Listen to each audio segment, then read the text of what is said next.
Struggling with Faction Wars? Time to derp your way through it.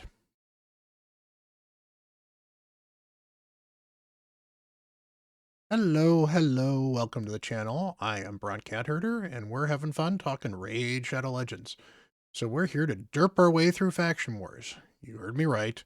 We're going to start here with Demonspawn, and I'm going to tell you about how to use my derp strategy to make your way through Faction Wars, one faction at a time. So you might be asking yourself, what is derping? I think I do that already. Well, let's go take a look. Derping is damage, enhancers, revivers, and protectors. This is how you build a team for Faction Wars. You need damage, because you'd like to kill your enemies. Enhancers help you kill your enemies. They buff your team, they debuff the other team. Revivers bring your champions back to life. And of course, protectors are the ones that heal. They give you buffs that help you stay alive, and they control your the enemy team. Seems kind of simple, but that's kind of the idea. Keep the strategy simple, identify what you need in a team, and you can sometimes get away without a reviver, sometimes you can get away without a protector. You know, generally you can't get away without damage, but overall, you build a team with some of these elements, and you're going to be successful. So let's take a look into Demonspawn and go take a look at the champions that are great for Demonspawn. So looking at Demonspawns, we're first going to focus on the rares. As you're progressing through Faction Wars, you're going to end up needing some rares to start with. It's nice to know which ones are worth investing in. It's also nice for endgame champ players to look and see which ones they're worth using, because some of these are actually usable in the endgame, either just as fill-ins for your Faction Wars for the quests, or sometimes they're just actually useful champions. Going into the damage department here first, Marquez is actually a very, very good, hard-hitting damage dealer based off of defense. Marquez is capable of hitting as hard as some pretty notable arena nukers. It takes a little bit of setup. Marquez can do some of that setup herself. Some of it she needs assistance with. Generally, she needs Weaken out to do some additional damage. But Marquez can absolutely smack and can be a damage dealer in a finishing Faction Wars team. Until then, Marquez is a decent champion to build, because not only is it going to be a damage dealer, but Marquez is going to be tanky, because as a defensive nuker, you're going to have a high defense, therefore you're going to be kind of survivable. The other noteworthy damage dealer in the rares is Fellhound, who is a capable campaign farmer. In fact, Fellhound for the Brutal campaign is the fastest campaign farmer, or at least one of the fastest. There might be one faster out there right now. There are two different builds for Hellhound. They're both fairly easy to use. As far as Faction Wars is concerned, the faster builds for Fellhound will be more useful as nukers, because you're going to want to come around to that nuke quite a bit. The other disadvantage that Fellhound is going to have in Faction Wars, particularly in a campaign farming build, is that by default, Fellhound likes to do other things other than just the A1, which absolutely nukes. So you may have to do a little bit of manual work with Fellhound, or maybe just let Fellhound go and live with the fact that it's not going to be the fastest in the world. As far as enhancers are concerned, Diabolist is actually a very good champion. You get her farming 12-3 pretty regularly, so you should have quite a bit of Diabolists. It's worth keeping one, using one to book the other ones, and, you know, maybe bringing her up to 50. She brings some speed support, so she does some turn meter increase, and I believe she does increase speed. And she does some AoE attacks as well, so she's very good as an enhancer. She can also be used in a stun set for some control as well, so that's a worthwhile build, but that's more of a protector role. But she does do some protection as well, because she gives you some decreased per meter as well in the enemy team. So useful overall, very, very decent champ, usable in arena as well. So not a bad champ to build early on, at least. And then Abyssal is the only one I haven't really mentioned.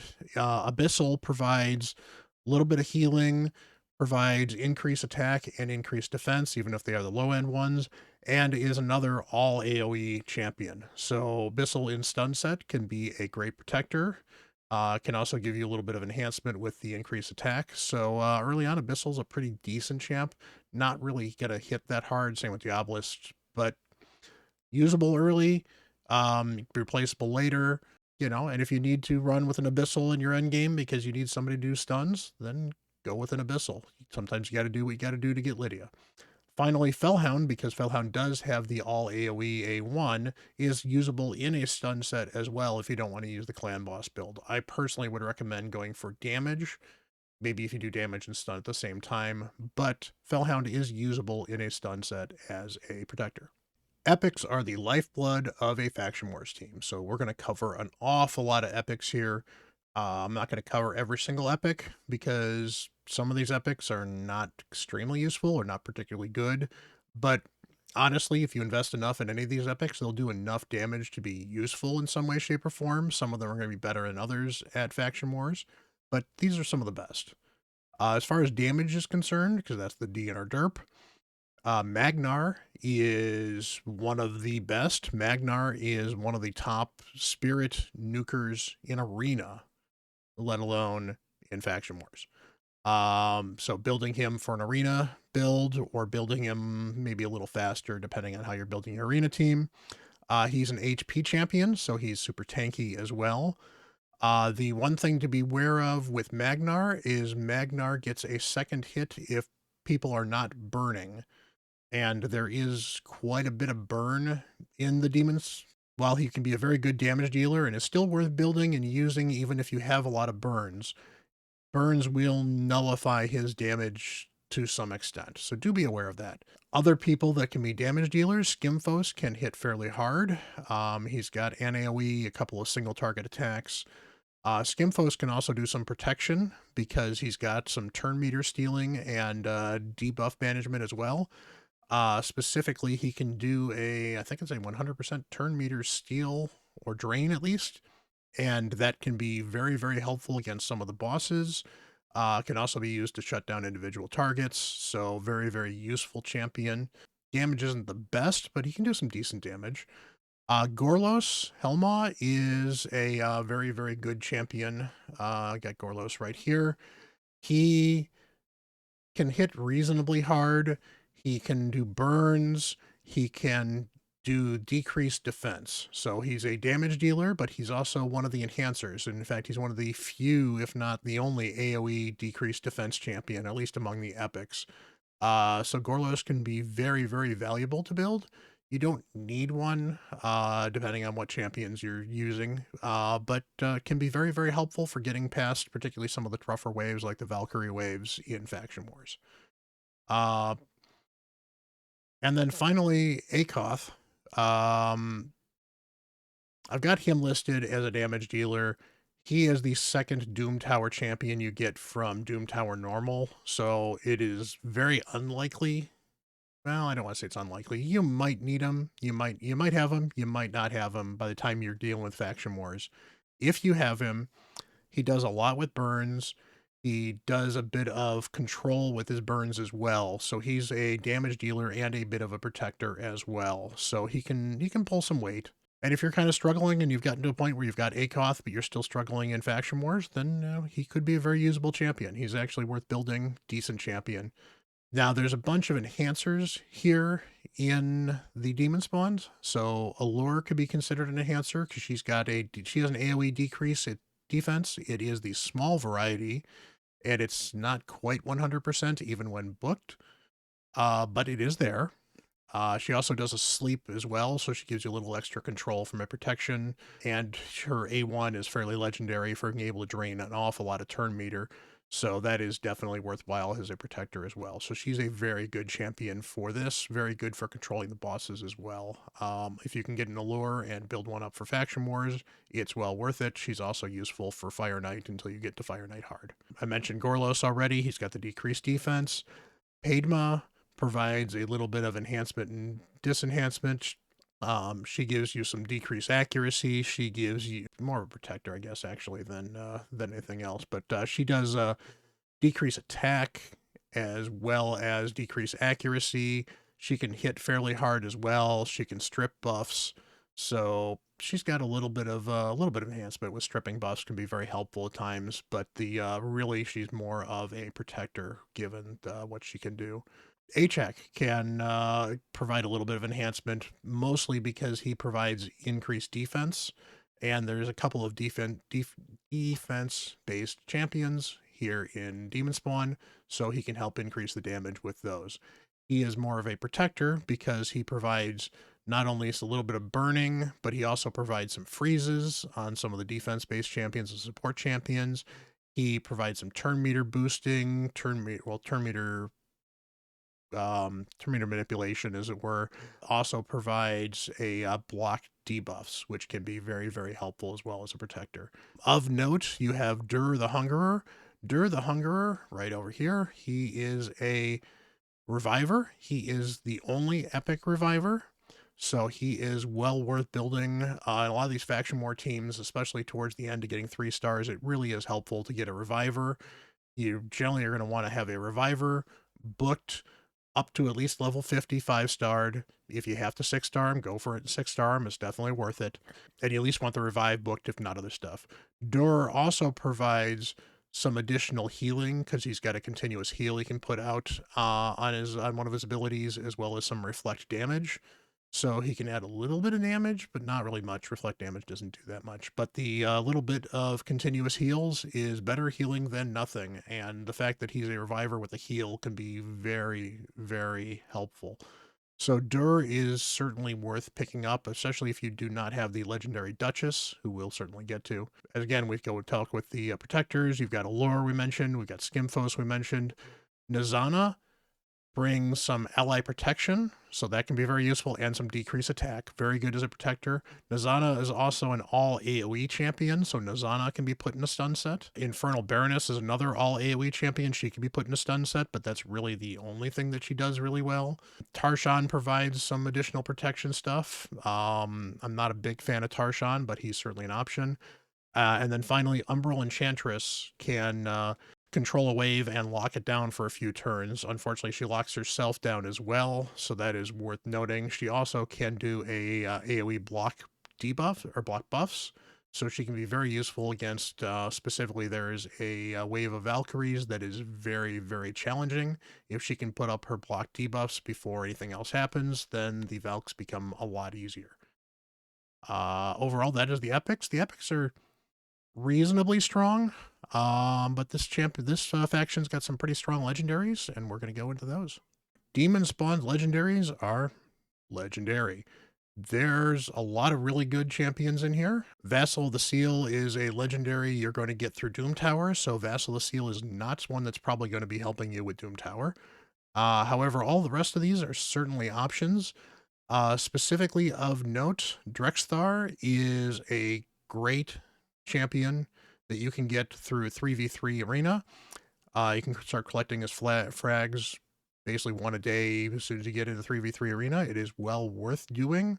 He's a very good champion. He unlocks a lot of Doom Tower. He can also be very helpful in Faction Wars. He can be a damage dealer. He's defense-based, so he can be very tanky. He can also provide you with some level of control because he's got some provokes, and his damage dealing both from the direct damage he can do, and he puts out an awful lot of fire, so he can be very helpful from that perspective as well.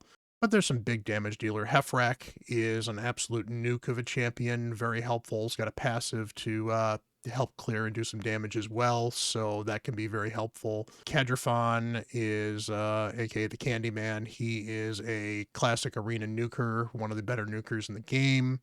Well worth building for Faction Wars. Anithwi Blood Twin, seen a lot of resurgence in live arena and in the endgame content. Not the best AoE nuker, but is a very good nuker, does block revives. If you're ever dealing with waves that can revive, he can be very helpful for blocking revive.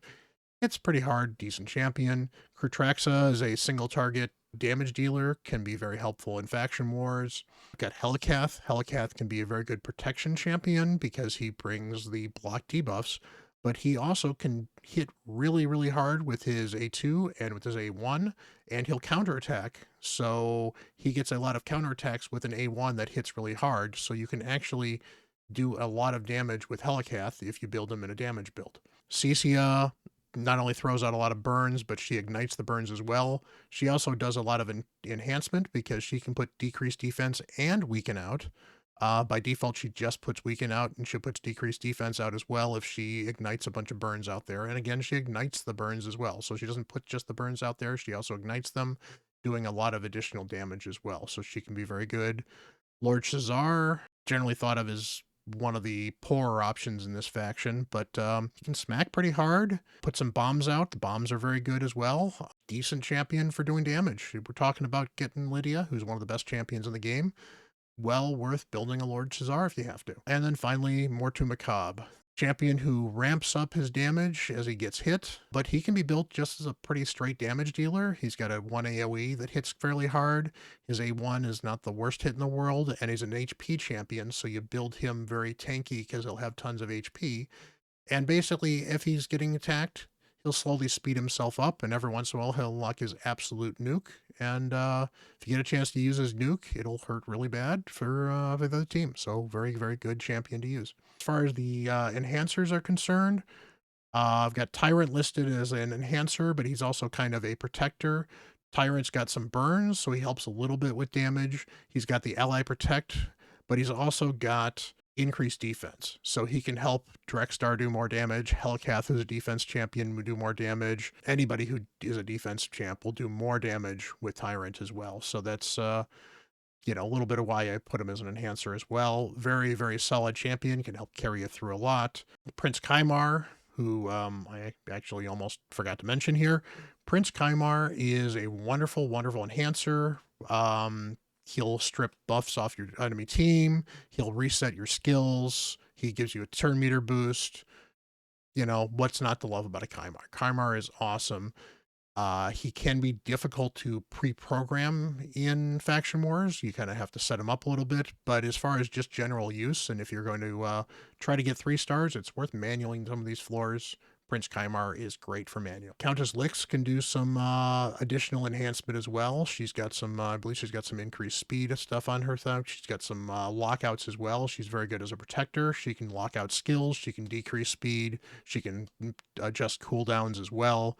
Very, very good champion overall as a control, very useful in arena, very good as a protector. And finally, for us as an enhancer, Duchess gives you an increased attack, while also being one of the best protectors in the game with the veil for everyone but her, funneling all these single target attacks at her, reducing AoE damage against everybody outside of the additional damage reduction you get from the veils, and then giving you a block debuffs as well. So with the block debuffs, you don't have to worry about getting debuffed. It can be very, very helpful, especially against the boss that we're going to talk about in a little bit.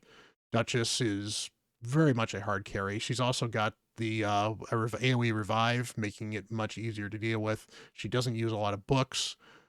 Great champion for Faction Wars, great champion overall. If you've got to touch it, Duchess, build her. And then finally, we have not mentioned Wyther yet, and Wyther is only a protector, but that does not mean that she is a subpar champion in any way, shape, or form.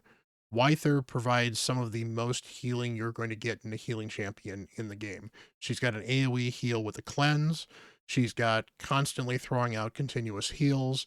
She is able to trigger continuous heals instantly, which is an interesting mechanic. She extends all the continuous heals, triggers them all, and then throws out an increased defense as well.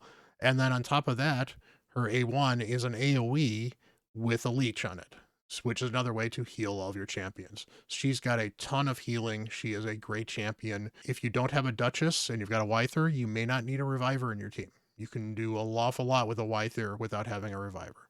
All right, talking about the boss here just a little bit. It is the Disruptor. He is the yellow boss. If you can't see it right here, there is a little color icon right here that tells you what color the boss is, and they tell you what the powers of them. The Disruptor is disruptive, as the name implies. The Disruptor has a Provoke. The Disruptor has True Fear. The Disruptor has Freeze.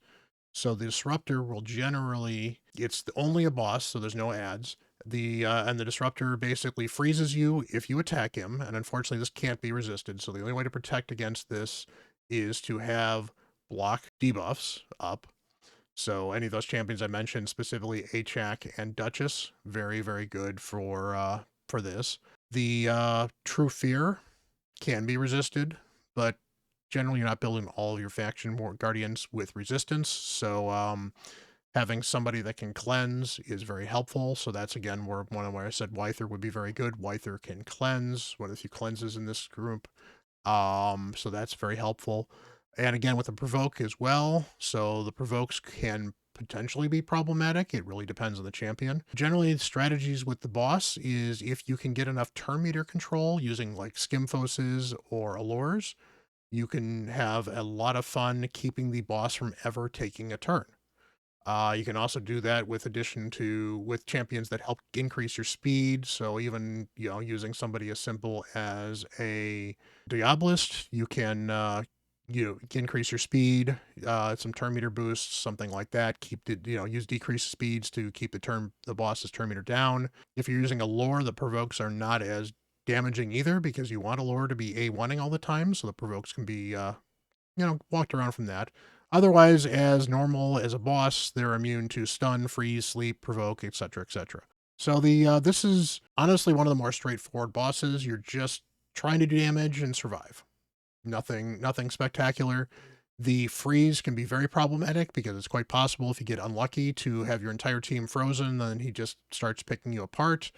The True Fear is definitely annoying. The provokes can be annoying depending on how your team is set up as well. That's where champions that do decent things on their A1, such as your Drexstar, who can put burns out on the A1, doing additional damage that way, and he heals himself on his A1, are very helpful. Your Wythers, able to put Leech out on the A1, can be very helpful.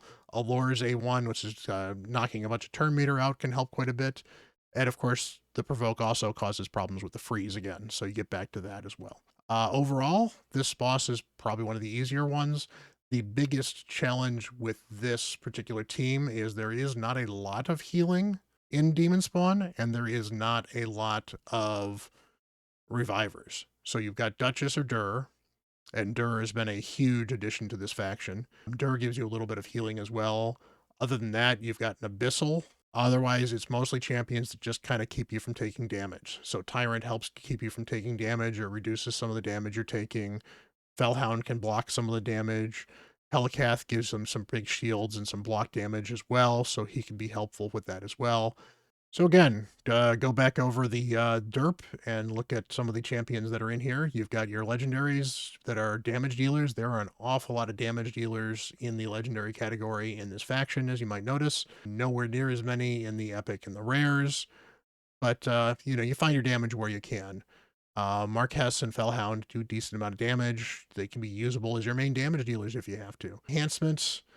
Again, this is not exactly the strong suit of Demonspawn, so you've got a couple of enhancers. You've got a couple of, in the legendary department, obviously, you've got Cisia, who provides decreased defense on weekend. You've got Kymar, who can do some buff stripping and some account resets. Do some skill resets. Skill resets much better than account resets. Yeah, Tyrant can be helpful. Duchess can be helpful. On the Epic, you've got your Allures, which can do some of the decreased defense. Gorlos can do some of the decreased defense. Achak can help you a little bit with some turn meter boost. Abyssal can provide you the increased attack, and Diabolist can give you some speed boosts as well.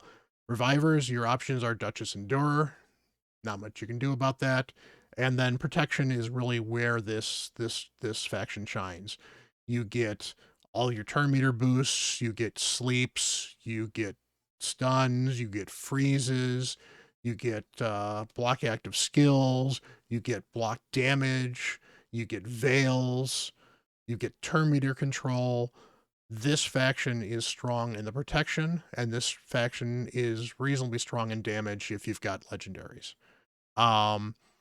But, looking at a sample team, something that you might be able to cobble together fairly easily. Sample team down there is a Marquess for damage dealing, a Magnar for damage dealing, an Allure for some enhancement and protection, some Dur for enhancement, or not enhancement, but for revival and protection. And then finally, either a Drex Star, great for some damage, great for some protection, or a Fellhound, possibly in stun, as a damage and or protection. So finally, I beat Faction Wars a few years ago at this point. But just to show you what I had to work with when I was dealing with it, I had Wyther at 6 stars, and she carried my team with a lot of heals, as you can see that. HAC did a decent amount of healing as well, and actually a good amount of damage. So that's worth noting. That's mostly from the burns, I suspect. Dur did some healing, but Dur's really big deal was revival to make sure that people, when they died, were able to get back up. Cecia was my lead damage dealer with all of her burns and her burn triggering, so that was very helpful, and that worked with HAC. She's very squishy, which is definitely where I needed some of the healing as well as the possible reviver. And then finally Marquess, who I managed to actually do as a damage dealer only at 5 star. But as a defensive damage dealer, she keeps herself mostly alive. You can see she did a decent amount of damage, and honestly, I've 6-starred her since then. There was no real reason to not 6-star her other than to try to save on resources for someone else, but she does a lot of damage. I've used her in secret rooms since then as well, because she does a lot of damage. So she's worth 6-starring, especially if it means you get your Lydia. Appreciate you guys spending some time over here. This has been a passion of mine. I really like Faction Wars. There's a lot of really good rewards in it, both in just climbing overall in the floors, as well as Lydia at the end is one of the best rewards that they've put out there in Raid. Honestly, I think Faction Wars is some of the best content in Raid. It is very engaging. You certainly have to think a little bit about how you're going to build your teams. It forces you to spread out what champions you're going to kind of build and focus on a little bit. And basically, as you kind of progress, you'll slowly but surely make your way through Faction Wars until you get a chance to really focus on it and focus down and get your Lydia. So anyone who's still struggling to get Lydia, good luck to you. I hope that this helped. I will be putting out a lot more of these DERP videos, one for every faction, and I will be getting those up soon. Till then, I am Bront CatHerder. Thanks for hanging out, and I'll see you later.